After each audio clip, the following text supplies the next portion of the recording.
Bonjour à tous. Bonjour, bonjour. Bienvenue dans ce nouveau webinaire organisé par PRH Solutions. Je suis Alexandre Quétu en charge de la communication et du marketing. Ça y est, on est en direct et on est vraiment ravis de vous accueillir dans ce nouveau rendez-vous aujourd'hui. Alors un peu complexe, un peu technique, animé par notre service conseil, donc bien sûr composé de jurys spécialisés en droit social et qui vont décrypter l'actualité liée en fait aux nombreuses nouveautés et évolutions sociales 2025 qui vont impacter votre entreprise.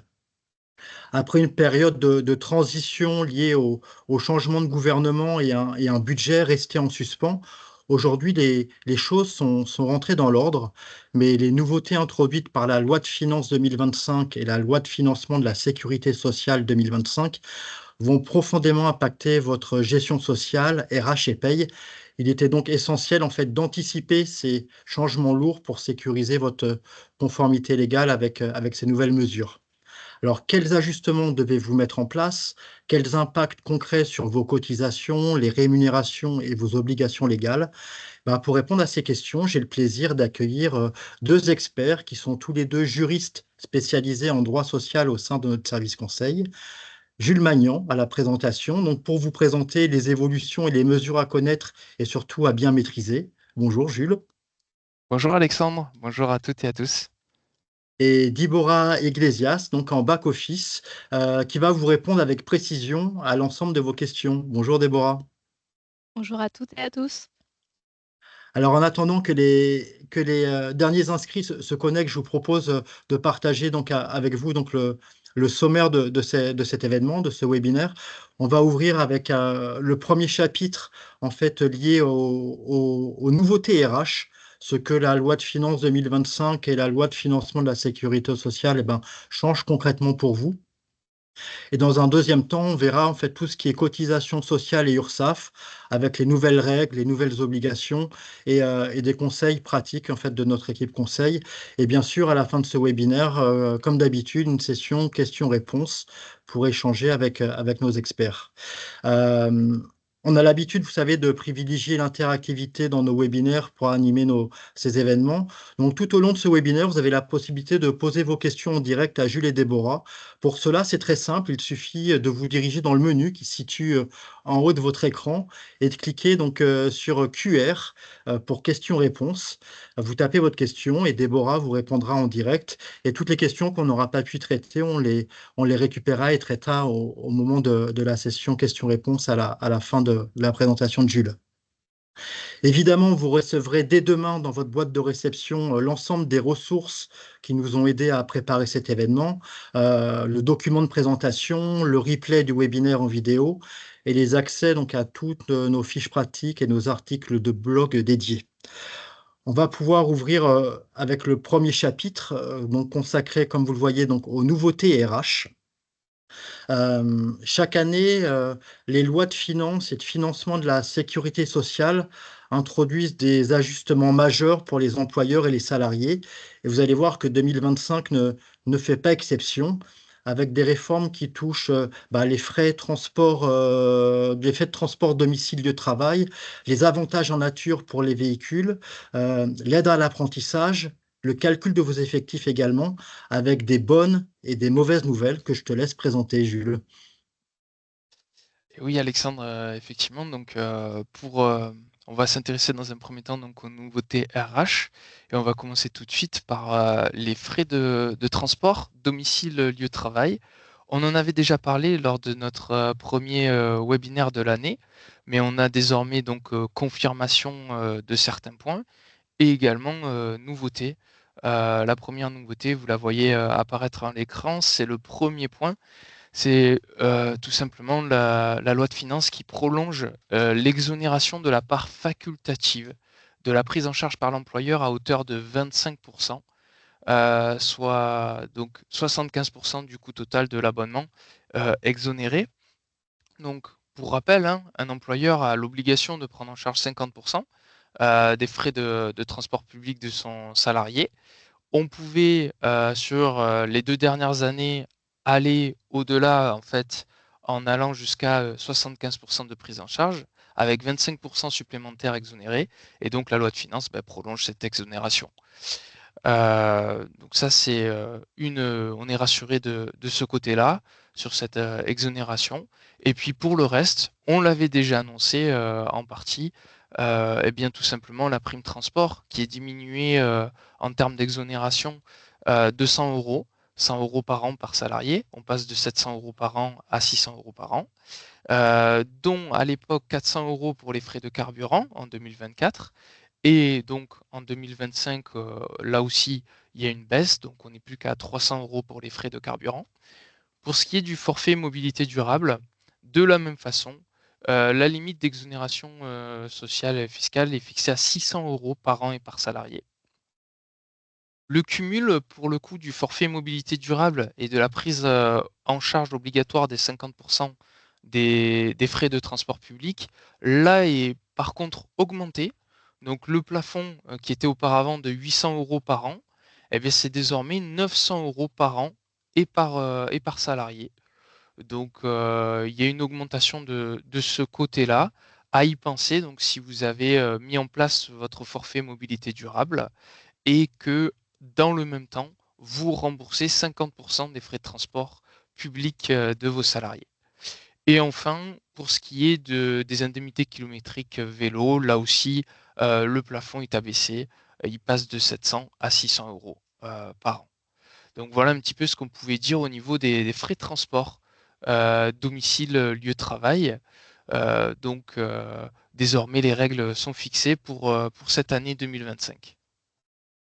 Pour ce qui est de la problématique à ce niveau-là des pourboires, il existait donc une difficulté concernant les pourboires, puisque, bon, vous le savez en partie pour ceux qui sont concernés, notamment tout ce qui va être secteur des hôtels, cafés, restaurants, mais aussi d'autres secteurs d'activité comme la coiffure, les taxis, le théâtre. Les pourboires auparavant, donc entre 2022 et 2024, dès lors qu'ils étaient remis volontairement par les clients et transmis directement aux salariés ou à l'employeur avant d'être redistribués au personnel, bénéficiaient d'un régime particulier, une exclusion de l'assiette des cotisations et contributions sociales, et ainsi qu'une exonération d'impôt sur le revenu. Quand je disais exclusion de l'assiette des cotisations sociales, ça comprenait la CSG. Et donc, bien, avec effectivement les difficultés qu'on a rencontrées que le gouvernement a rencontrées pour l'adoption de la loi de finances et de la loi de financement de la sécurité sociale pour cette année, tout simplement, ce dispositif, on n'était pas sûr qu'il soit reconduit. Il était même question de supprimer ce régime particulier. Eh bien, désormais, on a confirmation. Le dispositif est reconduit pour l'année 2025. Donc, ce qui veut dire que depuis le 1er janvier 2025, vous pouvez continuer sur la droite lignée de ce que vous faisiez jusqu'alors, une exonération des pourboires. Donc voilà un petit peu ce qu'il en est sur ce régime. Donc éventuellement prévoir une régularisation pour les premiers mois, le mois de janvier, le mois de février, et puis pour le mois de mars. Mais là, pour le coup, j'imagine que les bulletins sont en cours de calcul. Pour ce qui est, pour le coup, de l'avantage en nature véhicule, un gros changement majeur, alors qui n'est pas dû aux lois de finances et de financement de la sécurité sociale, il faut le savoir, mais qui a été pris en fait un petit peu à part par un arrêté en date du 25 février 2025 et qui vient réformer l'évaluation qu'on pouvait faire de l'avantage en nature véhicule. Alors ici, c'est vrai que c'est important parce que c'est un dispositif important parce qu'il y a un réel changement sur les avantages en nature véhicule, notamment sur ce qui est de l'évaluation. Et il va falloir faire attention pour tous les employeurs qui mettent à disposition des véhicules de fonction pour leurs salariés. Bien, vous le voyez apparaître à l'écran, le régime antérieur, ça faisait des années qu'on calculait et qu'on estimait les avantages en nature de la même façon. On en était même à appliquer, on le rappelle, un arrêté qui datait de 2002. Donc voilà, on calculait de la même façon depuis un certain nombre d'années, avec des montants qui étaient fixés, que vous voyez toujours apparaître à l'écran, troisième colonne de ce tableau.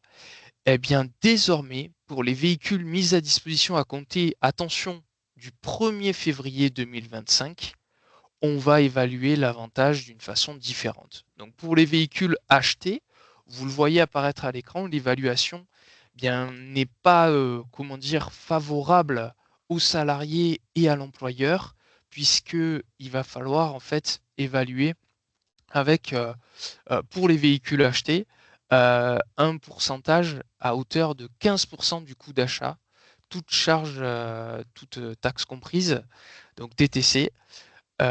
Si jamais le véhicule, en clair, on prend en plus les frais de carburant, on va avoir un montant qui va être là aussi de 15%, plus les frais de carburant.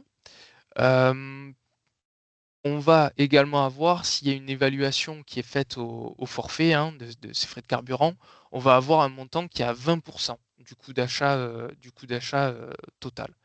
Donc, ce qui veut dire que pour le coup, vos avantages en nature véhicule vont être en clair d'un montant beaucoup plus conséquent et vont donner lieu à plus de cotisations sociales. Donc là, pour le coup, il va y avoir effectivement à prendre en considération cette hausse qui n'est pas anodine puisqu'on passe quand même de 9% habituellement à 15% du coût d'achat. Donc attention effectivement quand vous évaluez vos avantages en nature. Pour ce qui est des avantages en nature sur des véhicules âgés de plus de 5 ans, eh ben, là aussi, l'avantage en nature est impacté, l'estimation de l'avantage en nature est impactée. On n'est plus à 6% du coût d'achat, mais vous le voyez, on passe à 10%. 10% du coût d'achat. Là aussi, avec si jamais l'employeur prend en charge les frais de carburant, on se retrouve avec 10% du coût d'achat également. Et puis, quand on est au forfait, on passe de 9% à 15% du coût d'achat. Donc voilà, pour ce qui est de l'estimation de ces avantages en nature, que l'on soit au réel ou au forfait, on se retrouve avec une hausse assez conséquente. Donc pour tous les véhicules mis à disposition à compter du 1er février 2025. On va le voir pour les véhicules loués. Là aussi, malheureusement, il y a un impact concrètement sur cet aspect-là. Il y a un impact qui est là aussi conséquent, puisque auparavant, pour un véhicule de fonction, on avait une estimation pour un véhicule loué à 30% du coût total de la location. Maintenant, c'est 50% du coût total de la location. Et pour ce qui est de la prise en charge des frais de carburant, ça n'enlève rien là aussi. On reste à 50% du coût total de la location. Et enfin, au forfait, donc on va passer de 40% du coût total de la location à 67% du coût total de la location. Donc on est vraiment à ce niveau-là sur une augmentation qui est majeure, conséquente. On le voit d'ailleurs qu'il va falloir réfléchir à peut-être partir plus sur un véhicule acheté plutôt que sur un véhicule loué, puisque là, les véhicules loués, que ce soit avec ou sans option d'achat, ont pris quand même un bond considérable sur l'évaluation de l'avantage en nature. On le rappelle, le coût global de la location s'entend du prix de la location en elle-même, plus le prix de l'entretien, plus le prix de l'assurance. Donc il faut quand même faire un comparatif, bien sûr, entre, à savoir, est-ce qu'on achète le véhicule au nom de la société ou est-ce qu'on le loue au nom de la société. Et puis, tout simplement, voir également donc à réfléchir si oui ou non on va mettre à disposition ce véhicule-là à ce salarié. Donc il va falloir avoir une petite réflexion puisque on n'est plus sur le même régime. Donc il y a des frais qui sont à prendre en considération, que ce soit pour le salarié comme pour l'employeur, au niveau des cotisations sociales. Un dernier point toutefois à noter, c'est que cet arrêté, il a été pris un petit peu en retard, puisque c'est un arrêté qui a été pris le 25 février. Pourtant, de manière rétroactive, il rentre en application au 1er février. Donc là-dessus, on a eu précision. Est-ce que ça s'appliquait également à tous les véhicules mis à disposition par l'employeur, même si le véhicule a été mis à disposition avant, en clair, le 1er février 2025? On a une confirmation qui a été donnée par, à ce niveau-là, cet arrêté et puis par le boss. les véhicules qui auraient été mis à disposition avant le 1er février 2025 aux salariés, bien tout simplement se verraient appliquer l'ancien régime. Donc, surtout, si vous vous posez la question de supprimer cet avantage, ben, il faut y réfléchir 2 fois, tout simplement parce que bien, il y a quand même un avantage à conserver à ce niveau-là, puisque l'évaluation reste celle antérieure auparavant, donc plus favorable. Pour finir, le boss a précisé que le véhicule qui est considéré comme mise à disposition du salarié à compter de la date d'attribution, c'est tout simplement au moment en clair où on va décider de mettre à disposition au salarié ce véhicule-là. C'est pas au moment où on lui donne en clair les clés du véhicule, où on lui remet le véhicule, mais c'est au moment où on va décider conjointement avec le salarié de conclure l'avenant, par exemple, qui met en place la mise à disposition du véhicule de fonction. Donc voilà un petit peu ce que l'on pouvait dire. Et dès lors, bah, il convient de se poser la question de savoir, dans ce cas-là, qu'est-ce qu'on peut faire pour pallier à ce régime un petit peu, on va dire, plus compliqué désormais. Eh bien, se poser la question peut-être de passer à l'électrique. Pourquoi? Parce que vous le saviez déjà en partie, l'avantage en nature véhicule électrique disposait d'un régime de faveur. Parce que justement, on considérait que c'était plus écologique. Donc, le gouvernement avait mis en place un régime de faveur, des règles spécifiques qui s'appliquaient à ce niveau-là. Donc, pour les véhicules, attention, 100% électriques qui seraient mis à disposition du salarié, eh bien, les dépenses retenues pour calculer l'avantage en nature devaient respecter certaines règles, c'est-à-dire qu'on devait exclure les frais d'électricité. Donc, vous voyez, contrairement aux frais de carburant qu'on prend en considération dans l'évaluation de l'avantage en nature, eh bien là, effectivement, on va exclure les frais d'électricité, première chose. Et puis, on va également avoir un abattement de 50% sur l'évaluation de l'avantage en nature au réel, dans la limite d'un certain plafond et application d'un abattement de 70% sur l'évaluation forfaitaire de l'avantage en nature. Donc, ce qui veut dire que c'était nettement plus favorable de passer à l'électrique puisque on pouvait diviser en soi par deux, hein, concrètement, nos cotisations sociales. Ce régime de faveur, on avait peur qu'il soit supprimé tout simplement, hein, par le passage à l'année 2025 et par l'absence de loi de finances et de loi de financement de la sécurité sociale. Mais l'arrêté vient reconduire, en clair, ce dispositif de faveur. Donc ça, c'est plutôt une solution un petit peu palliative à l'augmentation de l'évaluation de l'avantage en nature. C'est une solution palliative puisque même si vous êtes impacté par cette évaluation, qui est quand même plus conséquente, vous pouvez pratiquer cet abattement de 50%. Vous pouvez continuer de le pratiquer. Et par ailleurs, si l'employeur met à disposition une borne de recharge électrique, hein, ou prend en charge tout ou partie des frais liés à son utilisation, à l'utilisation de la borne, ben, l'avantage en nature est évalué de la même manière. Donc il n'y a pas de souci à ce niveau-là. Donc ce qui veut dire que derrière, ben, le dispositif de faveur de l'avantage en nature véhicule continue d'exister. Donc à se poser la question, à passer à l'électrique, il faut vraiment évaluer ça parce que ça peut vraiment être intéressant. Donc, avant de souscrire avec votre concessionnaire, n'hésitez pas à faire appel à nous déjà pour vous renseigner un petit peu sur ce que vous pouvez faire avant peut-être d'en parler avec votre concessionnaire auto. Voilà un petit peu ce que l'on pouvait dire et passez par nous parce que nous, on a un fichier de calcul, hein, qui peut vous permettre d'estimer tout simplement ce que vous pouvez obtenir en termes d'exonération de cotisation sociale. Voilà pour les véhicules, donc des nouvelles mesures assez conséquentes quand même à y réfléchir. On passe ensuite au dispositif du rachat des jours de RTT. Alors attention, on ne parle pas des jours de repos dans le cadre d'un forfait jour. Ça, on le sait, il y a un rachat qui perdure depuis de très années, depuis de près de longues années, pardon. Ici, pour ce qui est des RTT, eh bien, il y avait un dispositif qui avait été mis en place du 1er janvier 2022 au 31 décembre 2025. Donc, il y avait un dispositif de rachat qui avait été instauré de la même manière que pour le forfait jour, qui s'appliquait à qui? Tout simplement aux employeurs et aux salariés également, hein, c'est principalement eux les concernés, qui disposaient d'un dispositif d'aménagement du temps de travail sur une période supérieure à la semaine. Donc le fameux dispositif d'annualisation. Et également ceux qui disposaient d'un accord de RTT, alors ça c'est un petit peu plus rare, mais qui était un accord de RTT qui avait été mis en place antérieurement à la loi du 20 août 2008. Donc dans ces deux cas de figure, on pouvait en fait, si le salarié travaillait trop, en clair, on pouvait racheter les jours de repos dont le salarié que le salarié avait acquis, tout simplement. Ces journées ou demi-journées donnaient lieu en clair lors du rachat à une majoration de salaire. Ce dispositif il est prolongé pour une année.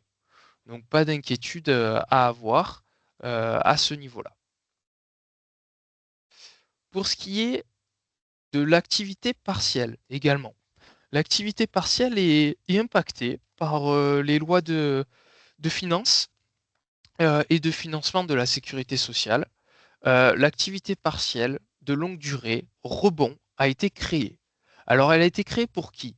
Pour les sociétés dans lesquelles il y a une réduction d'activité durable dans le temps, mais qui ne vient pas compromettre à terme la pérennité de la société. On n'est pas dans un cas d'urgence d'activité partielle, on est dans une situation où on sait qu'on a une réduction de l'activité, mais qui est durable dans le temps.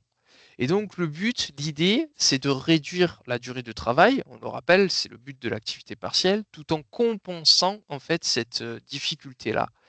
Donc il y a un décret qui va venir préciser ce nouveau dispositif. Il va venir préciser en clair le niveau maximal de la réduction d'activité auquel on peut, pour qu'on puisse prétendre de ce dispositif d'activité partielle. Et puis il va venir surtout préciser les niveaux d'indemnisation auxquels vont prétendre les salariés et l'employeur. Alors, sachez que l'indemnisation serait plus favorable que l'activité partielle classique. On est sur de l'activité partielle longue durée. Et également, donc, on a connaissance de la manière de le mettre en place. Ça serait mis en place par accord collectif. Donc, soit un accord d'entreprise, soit la convention collective. Ça peut être un accord d'établissement également.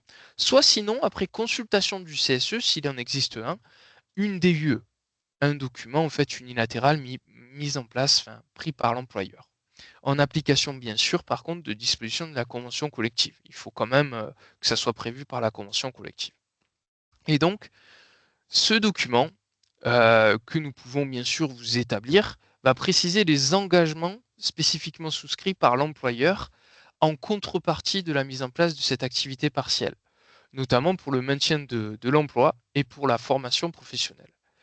Enfin, il faudra bien sûr transmettre le document à l'autorité administrative pour validation. On le rappelle, c'est d'activité partielle, donc il faut que l'administration valide bien sûr cette activité partielle. Donc voilà, c'est un dispositif à prendre en compte si jamais vous sentez que votre société, tout simplement, a des difficultés vis-à-vis de l'activité, a une baisse d'activité. N'hésitez pas à venir à faire appel à nos services pour voir si éventuellement on ne le mettrait pas en place. Pour ce qui est de l'apprentissage, à ce niveau-là, donc, une nouvelle assez contraignante pour les employeurs, puisque les employeurs ne bénéficieront plus de l'aide qu'ils connaissaient pour l'apprentissage. L'aide est diminuée à hauteur de 1 000 euros. Elle passe désormais à 5 000 euros maximum pour les entreprises de moins de 250 salariés. Et puis 2 000 euros maximum pour les entreprises de 250 salariés et plus. Donc vous voyez une diminution de l'aide assez conséquente. Et on passe également à 6 000 euros maximum pour le recrutement d'apprentis en situation de handicap. Enfin, les contrats d'apprentissage qui sont conclus après le 1er janvier 2025 ne sont plus éligibles à cette aide dans certains cas pour les employeurs d'au moins 250 salariés si le contrat vise un diplôme ou un titre équivalent au plus à Bac+5. Et pour les employeurs de moins de 250 salariés, si le contrat vise un diplôme ou un titre à finalité professionnelle de niveau Bac+2 à Bac+5. Donc une restriction de l'aide à l'apprentissage à prendre en considération si jamais cette année vous pensez prendre des apprentis. Donc là, à ce niveau-là, attention sur cet aspect-là. On peut avoir des surprises. Également pour ce qui est de l'apprentissage. La convention collective peut désormais moduler le taux de prise en charge des formations à distance à compter du 16 février 2025. Donc ça, c'est une nouveauté. Et une nouvelle obligation pour l'employeur également de participer au financement de formations de niveau Bac+3 et plus proposées par les CFA, Centres de formation des apprentis, à compter d'un futur décret à venir. Donc, ce qui veut dire quoi? Ce qui veut dire que l'employeur va devoir participer un petit peu plus à la formation, puisque la prise en charge par l'OPCO va se réduire. Donc, attention à vos conventions collectives, attention à ce qui va être conclu à l'avenir, parce que vous risquez de devoir payer un petit peu plus au niveau de la prise en charge des formations. Attention à bien se renseigner, finalement, les OPCO vont réduire un petit peu la prise en charge. Pour ce qui est du compte personnel de formation, alors, on avait certaines actions de formation, d'accompagnement et de conseil pour les créateurs et repreneurs d'entreprises qui étaient éligibles au CPF. Elles ne sont plus éligibles si elles ne sont pas répertoriées au registre national, en clair, des formations professionnelles ou au répertoire spécifique. Donc, attention à ce niveau-là. Attention pour ces actions-là à bien se renseigner pour savoir si elles sont éligibles au CPF. Pour les effectifs ETP, on a une nouveauté. Donc ça, il faut vraiment en tant qu'employeur prendre connaissance de cet aspect-là, c'est important. À compter du 1er janvier 2025, tous les salariés qui sont mis à disposition par un groupement d'employeurs ne comptent ni pour le groupement, ni pour l'entreprise d'accueil, sauf pour ce qui est de la tarification accident du travail, maladie professionnelle, où là, ça va compter pour le groupement. Cette nouvelle règle, elle s'applique à partir du 1er janvier 2025, en tenant compte de l'effectif calculé sur l'année 2024. Donc, ce qui veut dire à ce niveau-là que l'effectif à prendre en compte correspond à la moyenne du nombre de personnes employées au cours de chacun des mois de l'année civile précédente. Et ce qui veut dire également qu'il va falloir faire attention dès lors qu'on met à disposition des salariés au sein de votre société, puisque nécessairement ils ne seront peut-être plus pris en compte dans l'effectif. Et pour le groupement d'employeurs qui les met à disposition, c'est le cas également. Donc regardez bien à ce niveau-là, parce que les règles ont changé, ce qui veut dire que potentiellement, vous n'êtes plus soumis aux mêmes obligations, puisque éventuellement, parfois, ça se joue à un effectif ETP près. Donc, n'hésitez pas à bien vous renseigner auprès de nos services pour voir si au niveau de votre effectif, votre effectif déjà a bien été calculé et s'il a bien pris en compte ces règles-là pour être sûr quand on est limite, est-ce que des obligations vont s'appliquer à vous ou pas. On insiste sur l'effectif parce que ça déclenche parfois des obligations qui peuvent être contraignantes pour les employeurs dans un grand nombre. Parfois, la limite est mince, hein. Donc, n'hésitez pas à bien vérifier votre effectif ETP. Enfin, pour ce qui est des indemnités journalières de la sécurité sociale, là, il y a une petite révolution. Un décret du 20 février 2025 est venu diminuer, en clair, la limite du salaire plafond à prendre en compte pour le calcul des indemnités journalières de la sécurité sociale de maladies non professionnelles. Donc ça va concerner tout ce qui est indemnisation d'arrêt maladie classique.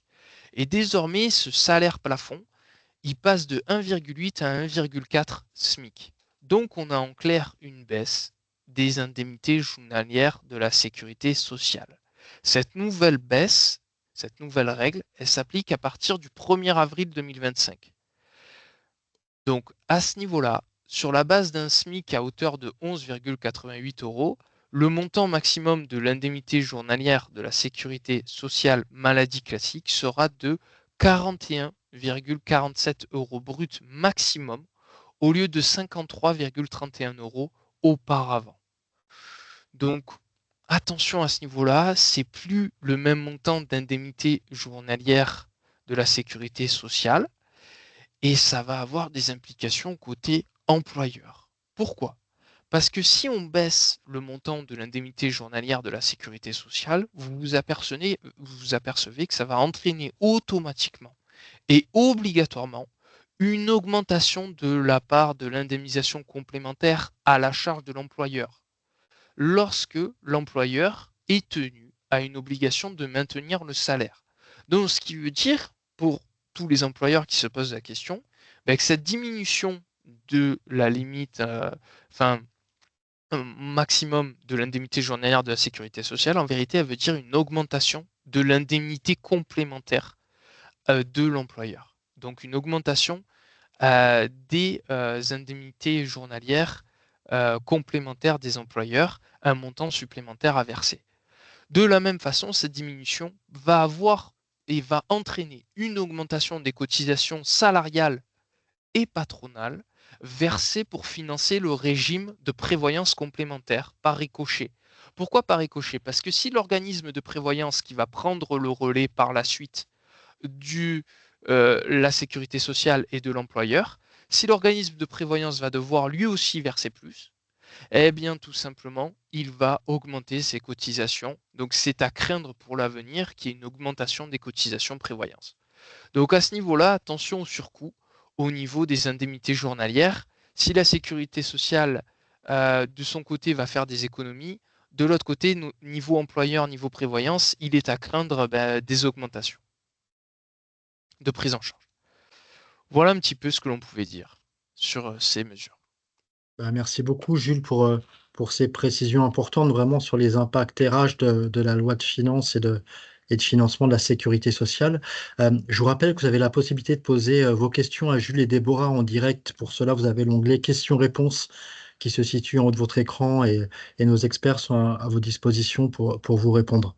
On va pouvoir ouvrir en fait le chapitre suivant, donc comme vous le voyez, consacré aux mesures cotisation sociale et URSSAF. Alors on sait, c'est un levier essentiel de la politique RH et financière des entreprises. Et les nouvelles mesures introduites en 2025 viennent encore modifier en profondeur les bases de cotisation, les exonérations et les obligations de déclaration. Et on va débuter peut-être avec la présentation des dispositifs généraux, Jules. Tout à fait. Effectivement, à ce niveau-là, donc il y a beaucoup de, comment dire, de mesures de cotisation sociale qui sont impactées. Et on va commencer un petit peu par les zones territoriales fiscales. Alors, des petites mesures, voilà, pour clairement vous résumer un petit peu ça.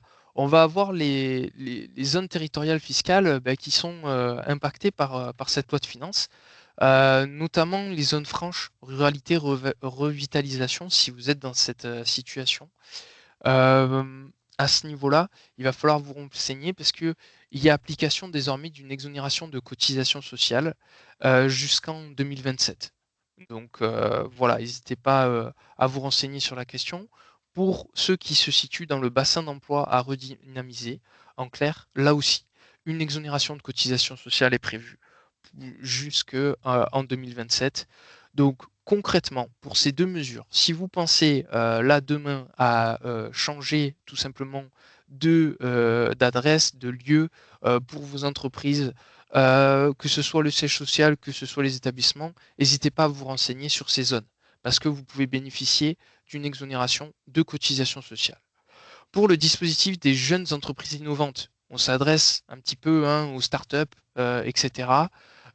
Pour les jeunes entreprises innovantes ou jeunes entreprises de croissance, des nouveautés également, c'est que le seuil d'éligibilité à ce statut, donc plus favorable, ce seuil en clair, il passe, euh, comment dire, il va être un petit peu plus délicat à obtenir puisqu'il va y avoir une intensité des dépenses en recherche.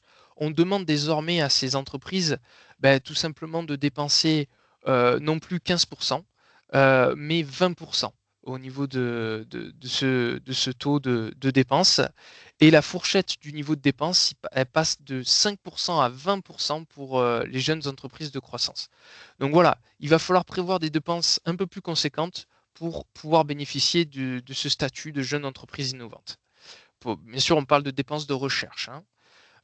Ces nouveaux seuils, ils concernent les exercices clos à compter du 1er mars 2025. Enfin, pour le versement mobilité, et là on s'adressera à tout le monde. En fait, on va avoir une possibilité désormais ouverte pour les entreprises, pour les régions de métropole, ainsi que pour la collectivité de Corse, d'instaurer un versement mobilité spécifique sur leur région pour les entreprises dans la limite d'un taux de 0,15%. Donc une nouvelle contribution en clair au versement mobilité, mais cette fois-ci à la région. Donc les employeurs, attention à ce niveau-là, parce que vos régions peuvent désormais vous demander le versement d'une contribution au versement contribution versement mobilité qui ne pourra aller que jusqu'à un taux de 0,15%. Pour ce qui est des taxes, la taxe d'apprentissage, on avait une exonération pour les mutuelles. Pour toutes les entreprises qui sont des mutuelles, elles étaient exonérées de taxes d'apprentissage, ce n'est plus le cas. Ce régime a disparu. Pour ce qui est de taxes sur les salaires, on va avoir effectivement une nouveauté à ce niveau-là. Donc cette nouveauté, cette mesure, elle s'appliquera aux rémunérations qui sont versées à partir de 2026, première chose. Et donc, on va avoir une exonération en clair de taxes sur les salaires pour les assujettis uniques en matière de TVA qui adhèrent. Donc, pour bénéficier de cette exonération, 2 conditions sont à remplir à compter du 1er janvier 2026. L'employeur ne doit pas être assujetti à la taxe sur les salaires s'il n'était pas membre d'un assujetti unique TVA.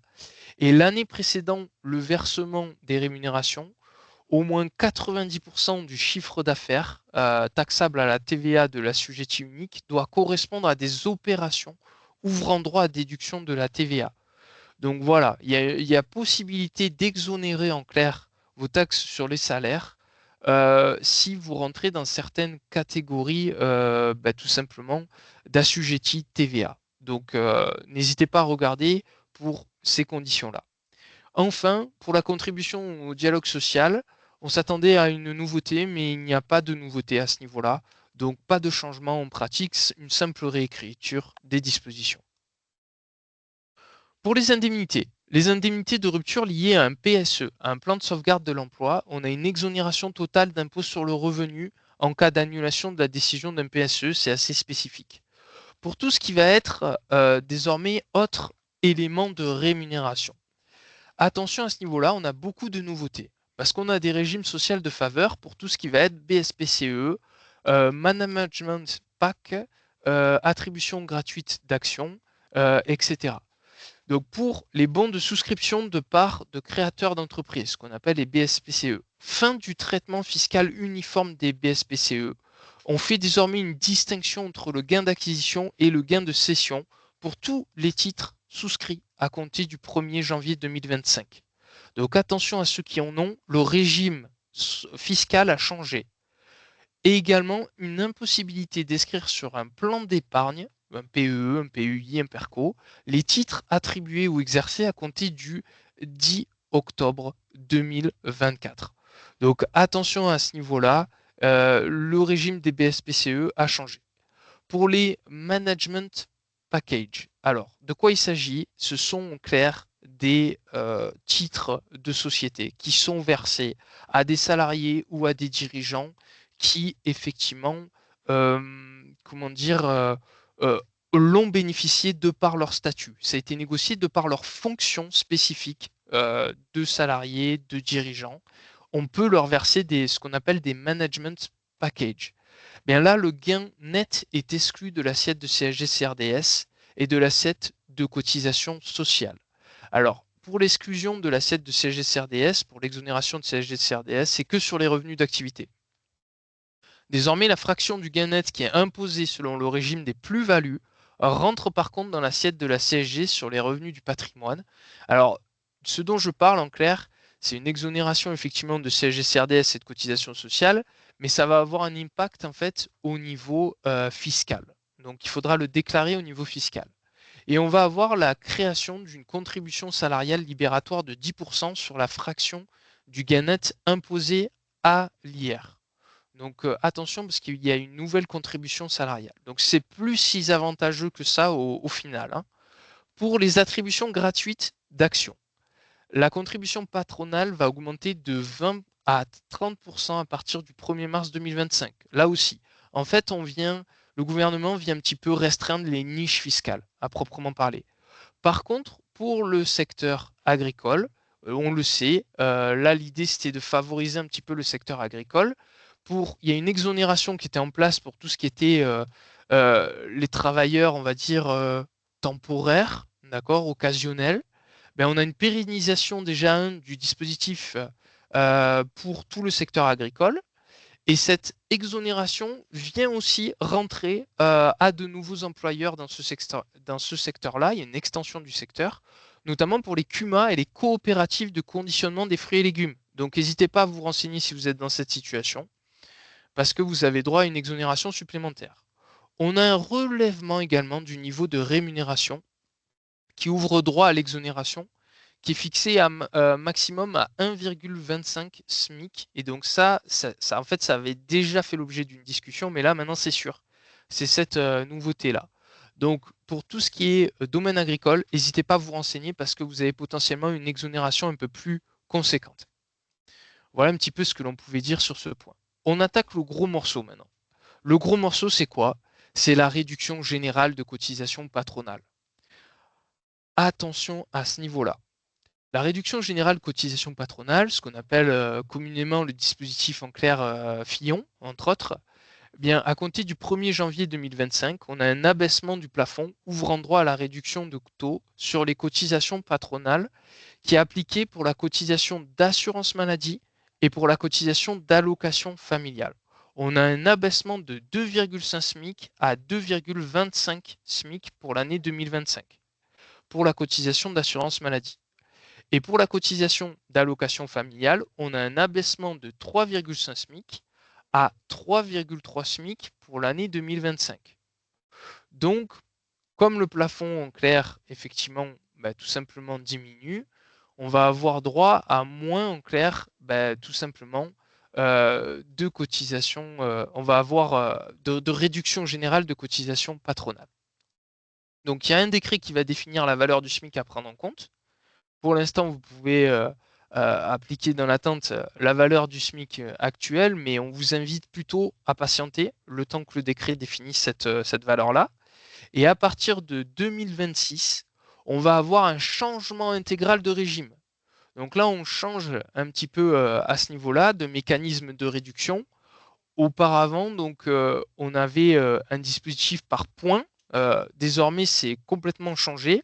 Notamment les mécanismes de réduction de taux, en fait, sur les cotisations patronales maladie et allocations familiales sont supprimés pour les périodes d'emploi courant à partir du 1er janvier 2026.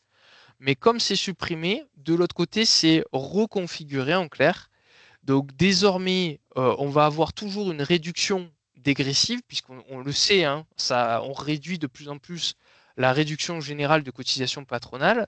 Désormais, ça va en fait non plus être dégressif, mais ça va s'annuler au niveau d'une rémunération de 3 SMIC, et il n'y aura pas de reconduction de 2 points au taux de réduction du niveau du SMIC. Mais il y a un décret qui va fixer le taux maximum de réduction. Donc voilà un petit peu ce qu'on peut dire à ce niveau-là. Ce qu'il faut comprendre, c'est que la réduction générale des cotisations patronales, de manière générale, va être amenée à baisser. On change, c'est plus dégressif, mais on change effectivement de système. Donc désormais, il y aura un système qui sera fait par taux, en fait, tout simplement, maximum de réduction. Voilà un petit peu ce que l'on pouvait dire. On est dans l'attente de précision au niveau de décret pour l'année 2026.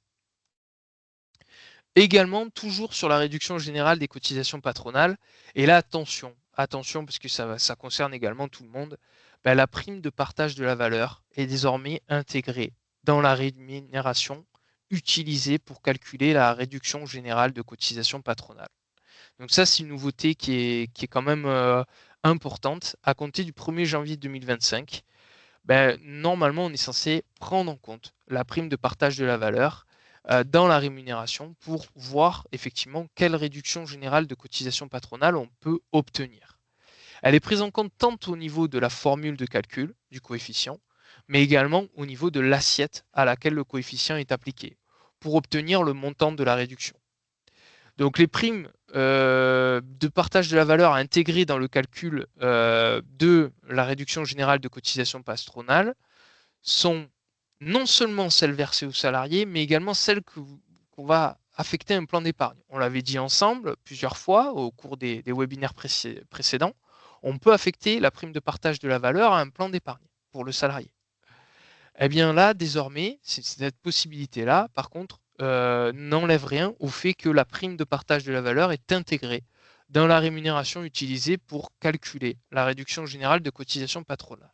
Il y a une tolérance qui est prise en compte, une tolérance pour toutes les, en clair, toutes les PPV qui auraient été versées et qui sont prises en compte au niveau de la rémunération utilisée pour calculer. Eh bien, tout simplement, il y a une tolérance pour les salariés dont le contrat de travail a pris fin avant le 1er mars 2025. Donc, voilà un petit peu pour ce qu'il en est. Et cette réduction générale de cotisation patronale, c'est le seul allègement dont le calcul doit désormais tenir compte de la prime de partage de la valeur. En effet, pour les autres dispositifs, la réduction de taux sur les cotisations patronales, allocations familiales, etc., là, on ne va pas prendre en compte la prime de partage de la valeur. Hein. Donc, c'est que pour la réduction générale de cotisations patronales. Voilà un petit peu ce que l'on pouvait dire sur ce sujet. Pour continuer, on a une diminution de l'exonération des apprentis. Donc, quand je dis diminution de l'exonération des cotisations apprentis, c'est cotisations salariales, donc CSG, CRDS également. Les apprentis bénéficiaient d'une exonération de cotisation salariale. Désormais, ça n'est plus le cas. Cette exonération, elle est limitée à la fraction en clair de rémunération allant jusqu'à 50% du SMIC.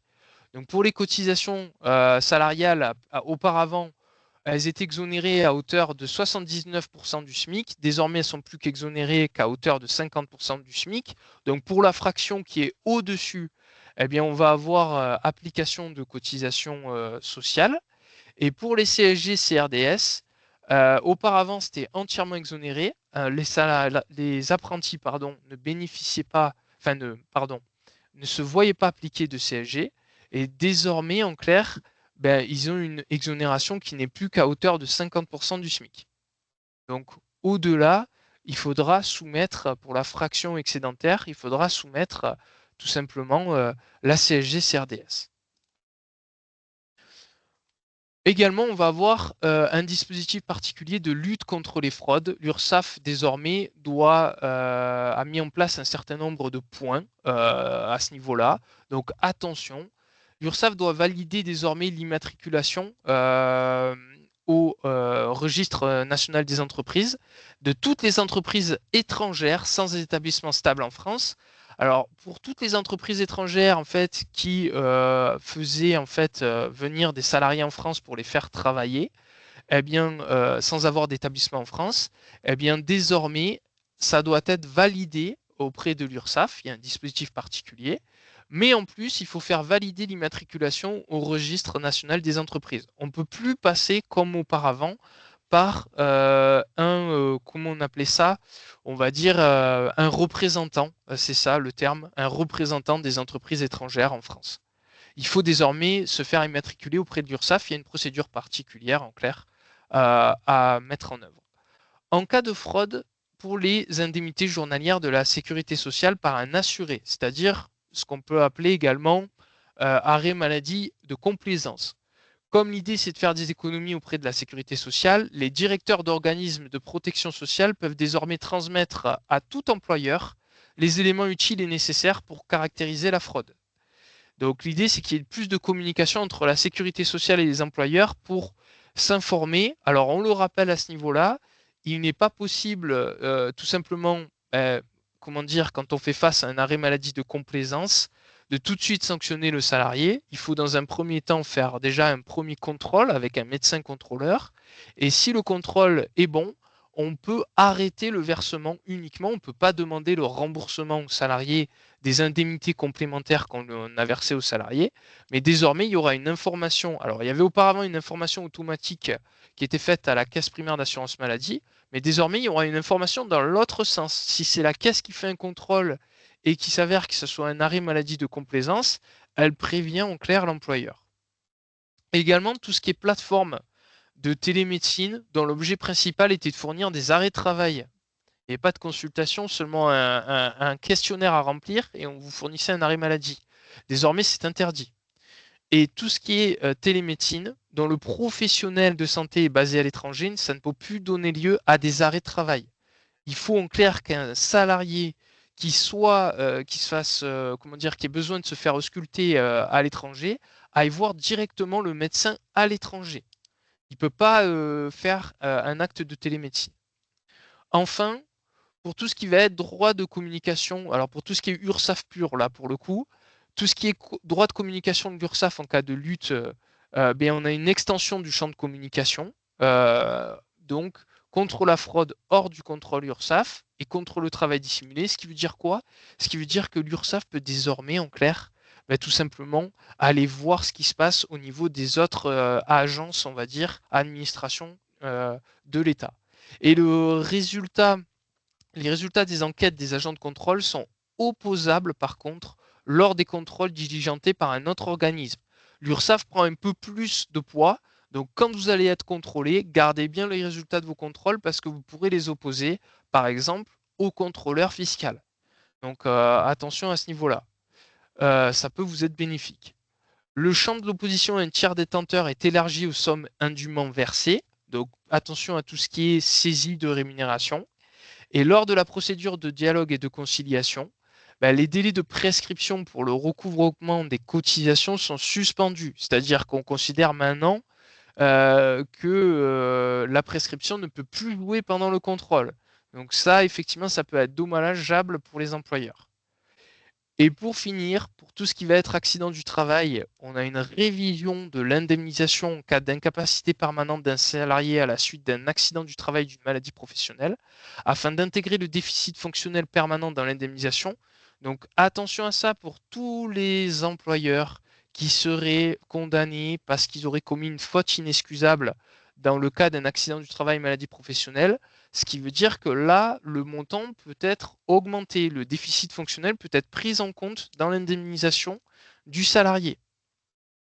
Et enfin, on a une sécurité juridique qui est accrue pour tout ce qui va être solution que vous trouvez dans le BOSS. Le BOSS a plus de valeur. Alors le BOSS, pour rappel, c'est le bulletin officiel de la sécurité sociale. Et donc désormais, il a plus de valeur à ce niveau-là qu'auparavant, puisqu'on va pouvoir opposer ce qui est indiqué dans le BOSS au contrôleur URSSAF. Donc ça, c'est une nouveauté en soi. Voilà un petit peu tout ce que l'on pouvait dire sur ces nouveautés.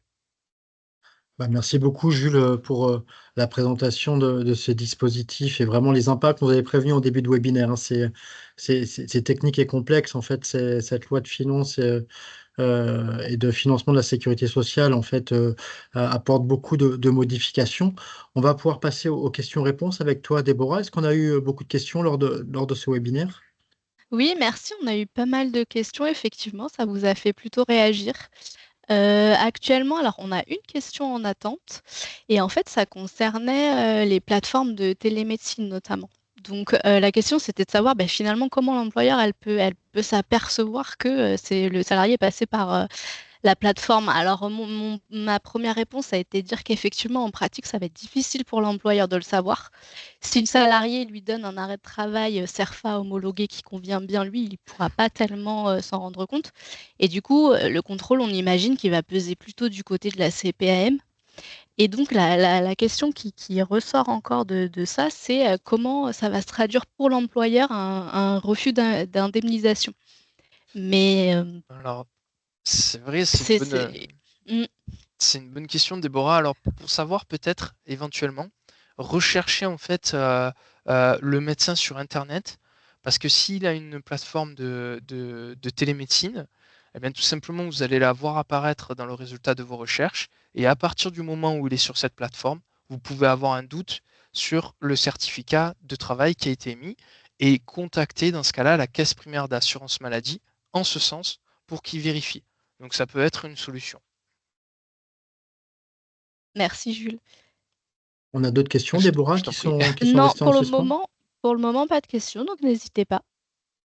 Bah, je vous rappelle, vous avez la possibilité de poser vos questions donc à Jules et Déborah directement avec l'onglet questions-réponses tout en haut. Je suis en train de voir, c'est en train d'écrire, je vois un peu partout. Ouais, on a une question là qui vient d'arriver. Alors, pour l'avantage en nature véhicule loué évalué au forfait, faut-il évaluer les frais de carburant et si oui, comment? Alors, ça va dépendre effectivement de si vous prenez en charge, en clair, les frais de carburant. D'accord? C'est la première des choses à savoir. Donc, quand on évalue un avantage en nature, il faut effectivement voir si on prend en compte ces frais de carburant. Ensuite, pour ce qui est de l'évaluation en elle-même des frais de carburant, vous avez raison, effectivement, ça peut être délicat à évaluer. Donc là, concrètement, en clair, il va falloir comment dire, voir ce qu'il en est sur votre consommation, comment dire, en moyenne. Donc ça peut être une solution de manière. Et alors de manière forfaitaire, je vous propose de reprendre contact avec vous pour être sûr de ce qu'on peut faire. Parce que c'est vrai que normalement les frais de carburant c'est plus au réel. Donc les frais de carburant de manière forfaitaire, ouais, on préfère reprendre contact avec vous pour éviter de donner une mauvaise solution. Merci Alors, Jules. Est-ce qu'on a le temps pour une autre question, on prend Alexandre? une dernière question, vas-y Déborah. Allez, on prend une dernière question. Alors toujours, c'est sur les arrêts. Si on s'aperçoit du faux, donc plateforme mauvaise, pour l'arrêt et qu'on prévient la sécurité sociale, peut-on légitimement ne pas appliquer une subrogation de paiement des IGSS? Alors, on pourra en fait légitimement ne pas appliquer cette subrogation des paiements d'IGSS.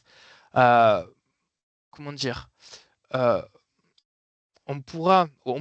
déjà la première chose, c'est ça peut se prévoir, d'accord, dans le cadre tout simplement d'une décision de la part de l'employeur, mais il faut le prévoir en amont. C'est-à-dire qu'il faut expliquer que au sein de votre société, vous avez mis en place une subrogation et que derrière, vous refusez par contre de la mettre en place si jamais effectivement on se retrouve dans le cas où, suite à un contrôle, l'arrêt maladie finalement s'avère voilà, être un faux dans ce type de situation. Ça, c'est la première des choses. Euh, deuxièmement, si effectivement le faux est avéré de votre côté, le médecin contrôleur qui a fait le contrôle est censé prévenir la sécurité sociale. Et la sécurité sociale est censée cesser le paiement des indemnités journalières de la sécurité sociale en même temps que vous cessez les indemnités complémentaires de la part de l'employeur. Là-dessus, il n'y a pas de nouveauté, c'est déjà ce qui se faisait auparavant. La seule différence, c'est que maintenant, c'est véridique également dans l'autre sens. C'est-à-dire que la caisse primaire d'assurance maladie est censée œuvrer euh, dans la lutte contre les arrêts maladie de complaisance et les faux arrêts maladie, et donc vous prévenir comment dire, il y a une faculté qui est prévue pour le directeur de la caisse primaire d'assurance maladie de prévenir maintenant les employeurs qu'ils ont effectué un contrôle, que la caisse primaire d'assurance maladie a effectué un contrôle qui a donné lieu à l'établissement d'un faux, et que donc derrière, tout simplement, l'employeur serait en droit de cesser le versement des indemnités journalières complémentaires. Bah, merci Jules, c'était très précis. Un grand merci à tous pour votre participation à ce webinaire. On espère vraiment que ce décryptage en fait des nouvelles mesures sociales 2025 vous ont apporté à la fois des clés concrètes pour anticiper les évolutions et surtout sécuriser vos pratiques RH et paye. Alors pour aller plus loin, on a renforcé notre accompagnement. Donc si vous souhaitez une étude plus approfondie et personnalisée de certaines mesures sur lesquelles vous avez des doutes, des incertitudes quant à leur application, n'hésitez pas à solliciter notre service conseil. Vous voyez à l'écran, en fait, une seule adresse mail pour les contacter, c'est conseil au singulier @paye-du6rh.com.